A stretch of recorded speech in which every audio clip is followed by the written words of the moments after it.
Welcome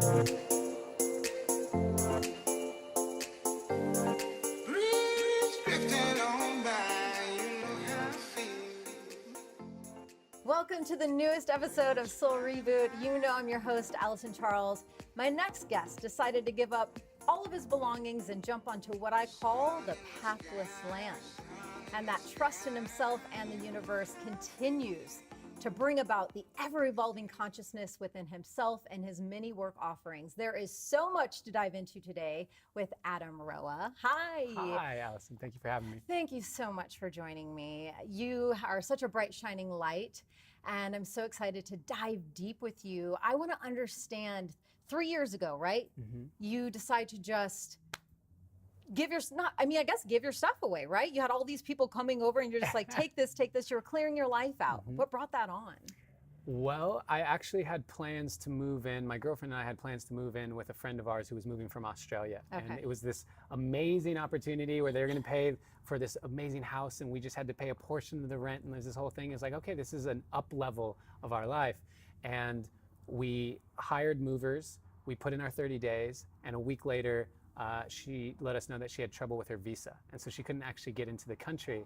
And we just knew, we had energetically released the place we were staying at. And we dropped into the question of, okay, what's being asked of us now? Yes. What's the opportunity that's here? And we realized for the first time in our lives, we were able to work from anywhere. We were no longer location dependent. And so we decided to put our money where our mouth is, where we teach people you can do anything you put your mind to. Wow. Right? And so we just gave away all our belongings, put a Facebook post up and said, come over and take whatever you want. And I love how our higher selves and Source and Gaia helps to put us into these situations to sometimes thrust us into true up-leveling and true growth, because I talk a lot about there was a 3-month phase where for the first time in memory I took a pause. I grew up, my dad was my distance running coach, and so I started running in races before I was even 3 years old, believe it or not. You can do that? Oh, you can. They have those? There's like competitions? Well, it was a road race, and I grew up in a small town, and so they let a 2.5-year-old race, and yeah. Wow. So. Okay. But looking back, I realized, I was like, wow, truly my entire life, I've never just taken a pause or taken a break.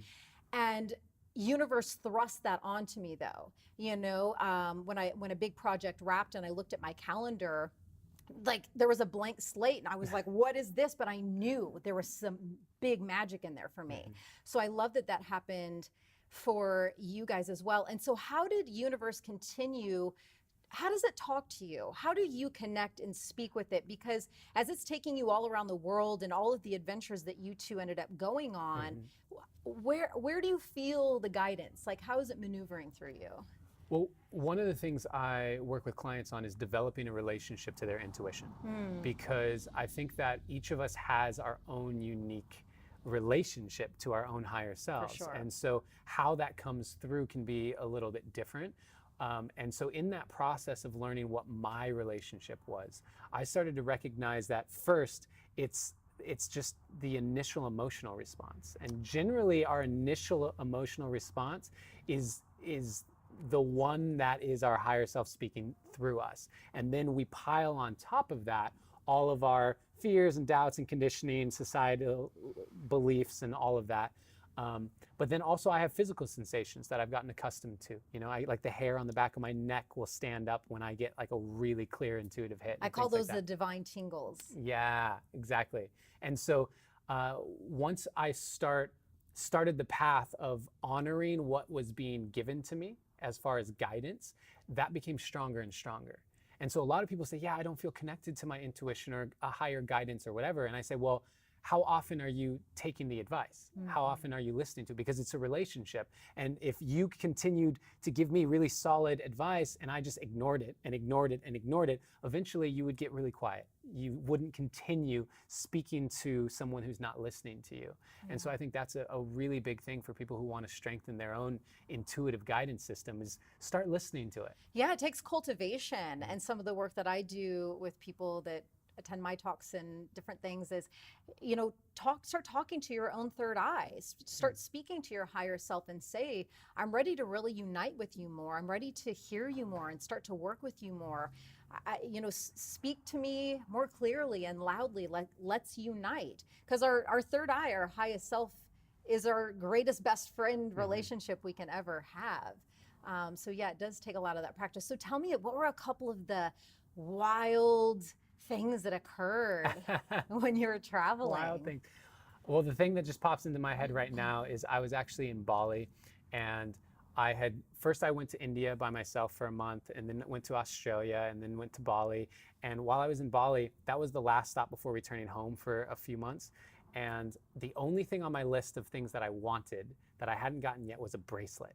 And it was like very specific. I wanted a like one piece bracelet, and I wanted it to be unique, and I thought I would get it in India, and I didn't find it. And I have like a week left in Bali, and I walk into this store and I see this really unique bracelet, and it's made out of this piece of wood, and it's just, it can't fit most people. It's a very distinct size. And I put it on and I go, this is amazing. This is exactly what I'm looking for. And I look at the price and I say to my girlfriend, I'm like, hey babe, guess how much this is? And she goes, how much? And I goes, I tell her, I'm actually gonna tell you because I'm curious what you think. Okay. And I tell her and she goes, oh, you're not gonna buy that. Like immediately, just immediate response. How much do you think that bracelet was? Well, I don't know why, and I don't think this is the correct answer, but what came into my field was $333. It was $350. Oh my goodness, that was really good. So it was $350, but her immediate response was, there's just no way. It was just like out of the question. And that response triggered something in me where I go, why would, like, am I not worthy of that? What's the reason why she would respond that way? And it was true. Like I immediately went $350. I'm not gonna do that. Love it, but it's not. Yeah. And I started recording a video because at that time it was before Facebook Live. And so we're recording videos and posting them on our Facebook feeds of this adventure. And that's how our social media following initially started. And people, as I was speaking about this bracelet, I got emotional. Talking about a bracelet and talking about how I didn't feel like it was responsible while I'm looking around and like, people are starving, and I'd just been in India and I just felt like it was irresponsible. I felt like, how am I gonna pay my rent? Like all these things. And there was so much emotion, and it was such a valuable realization that it doesn't actually matter. The event doesn't matter. It doesn't matter how big you think it is, or I think, or someone else thinks it is. All that matters is how big of an experience it's creating for me, right? Because something that I might think is no big deal could mean the world to someone else. Yes, just like my awakening moment came from my soul readiness and a huge divine intervention for me to see the truth that there had been betrayal for the entire, basically the entire 16 years. Wow. And so someone else might realize that they had been, that there was infidelity and betrayal, and it may not cause a cataclysmic awakening moment, but for me, that was the thing that blasted open my egoic shell. So I totally agree with you on that. So did you get the bracelet? Actually, I went back 2 days later and I said, I'm going to put it on, and my initial feeling, if I love it, I'm buying it. I go in, the bracelet's gone. And I'm like, what happened? And they had sold it. And I realized that I actually got the growth by making that decision that I would buy it no matter what. Like it was a shift that I felt. Fast forward, I return home, our first night back home in Los Angeles, my girlfriend gives me the bracelet. While I had been on a coaching call, she snuck away and bought the bracelet and then kept it from me for like 2 more weeks and then let me go through that whole experience of, they sold it? What? How is that possible? I love this so much. Good for her. What's her name? Her name is Azria Cohen. Shouts to Azria. Yeah, she's amazing. And I want to keep talking about the two of you a little bit because in my research of you, I was watching some of the videos and they're really great. Thank you. So yeah, props to you on that. But I love the thing that I was like, yes, speak to me, is when you guys said, when you were talking about this work that you two are such a united front and force on, and you guys said, they'll think that we're crazy. And then you said, the odds are stacked against us. Well, it wouldn't be any fun if they weren't. And that, like, oh my God, it resonates with me so deeply because it's so much like my path too. And so on this spiritual path, you know, it brings with it so many tests and challenges for us to keep in that high vibrational energetic river and to stay embodied and anchored in our truth and anchored into Gaia. What are a couple of the tests and challenges and initiations that you've had to face? Yeah, so I went through the most difficult year of my life at 28, 29, and everything fell away. So everything that I had attached any form of identity to, my financial situation, my physical health, my career, like all of it seemed like it was falling apart. And it culminated in a car accident where my car was totaled. I needed hip surgery. I had gotten into a bad contract that I literally had to print out my bank statement and give this person every dollar I had to get out of the contract. Got it. So I had no money, which means that with migraines and a limp in my leg, I'm going to work at the time because I have to work. And a week to the day of that car accident, I come back out from work, terrible migraine, and the rental car had been hit and run on the side of the road. Wow. And just demolished. And I stand there and I broke. It was one of those moments you see in the movies where you go wah, wah, wah, and the person's just like staring straight ahead and like can't hear anything. Yeah, you're paralyzed. Yeah. And so at that point, I was desperate enough to say, maybe I don't have this life thing figured out. Oh, the surrender moment. And that's that surrender moment. I love the surrender moment. And what I realized is that the more firmly you believe you have it figured out, the more firmly you are like, I'm this person, this is how the world works, etc., that surrender moment is going to require an even bigger breakdown. Yes. The universe is going to have to tear your identity away from your like cold, dead hands in order to get you to that point. And that point, it doesn't have to be painful, but so many of us are attached to the idea of the breakdown to the breakthrough that it does wind up being painful. That's so wild that you're talking about this, and of course you would. It's like in my cards back here, I bring up this exact thing, and that's part of my teachings as a shamanic practitioner is I really am, I get these visions of me as like the welcomer to the awakened path, and like, you know, here I'm like the greeter to it, and I teach people methods. We're all medicine people, you know, we're all our own healers, and I teach people all these different methods and activate the greatness within them, because it doesn't have to take a massive divine intervention. You know, there are other ways that you can go about being dedicated to being awakened and on the path and all of that stuff. So that brings me to this. I was recently so blessed and honored to sit with the Mapuche elders who come from Chile.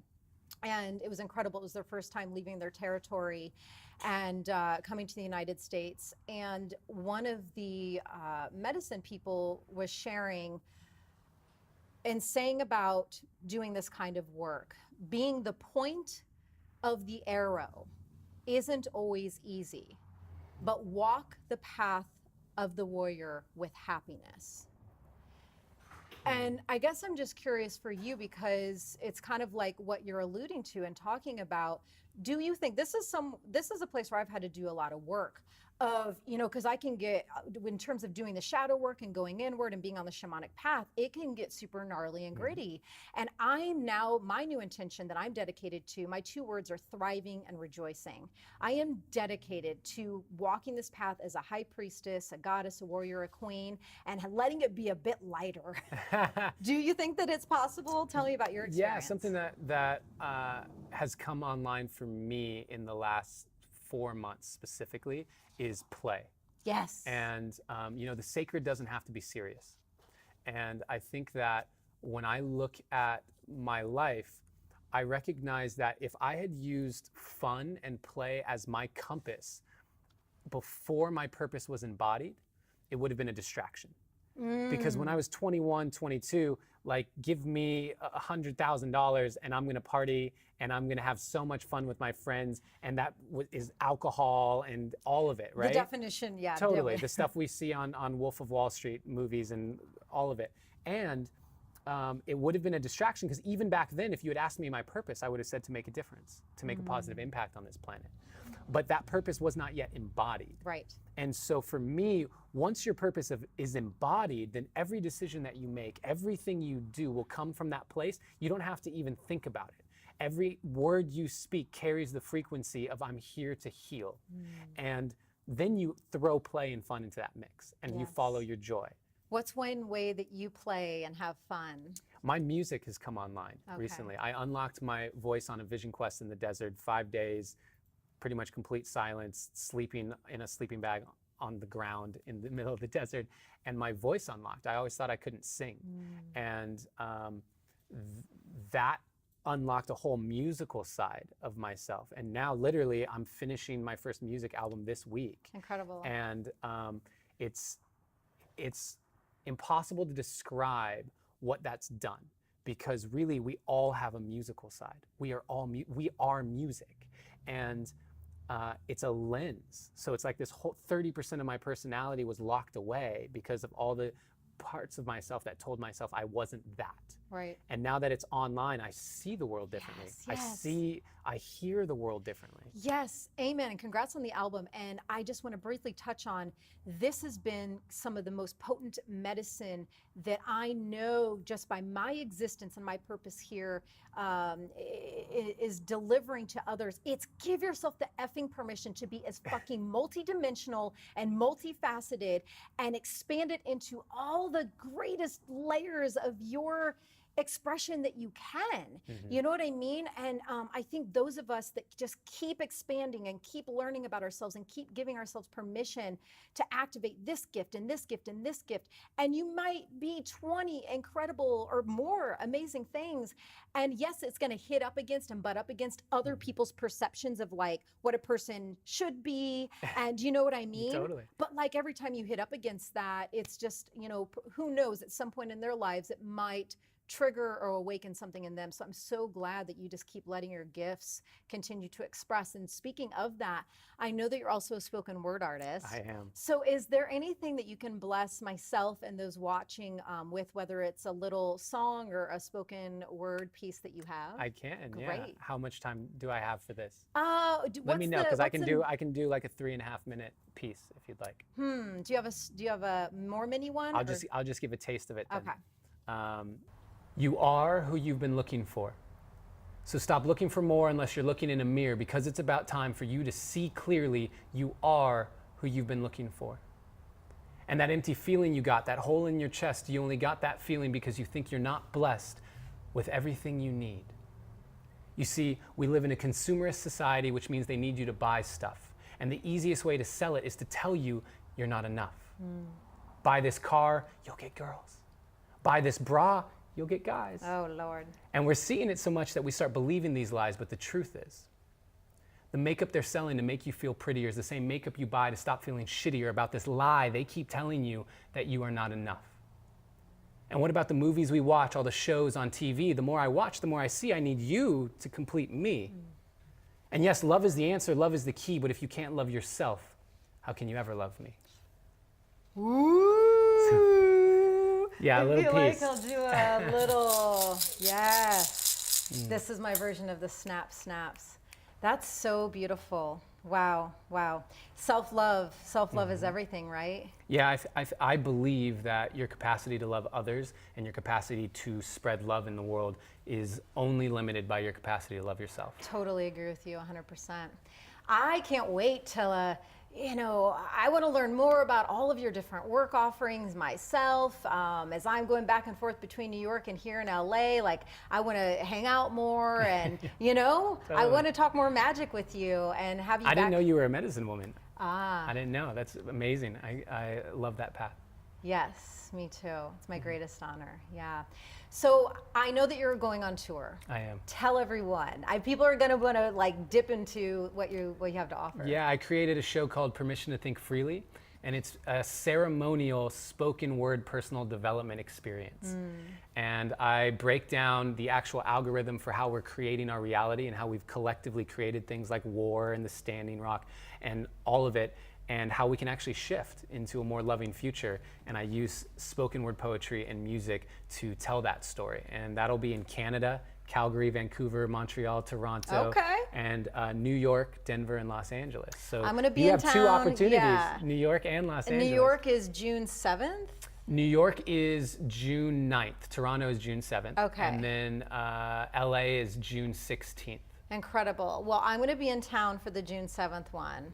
So I'm going to come. Yes, and I'll see awesome. you there. I would love to have you there. What a blessing. Thank you for being, I mean, I honor any human for being on earth.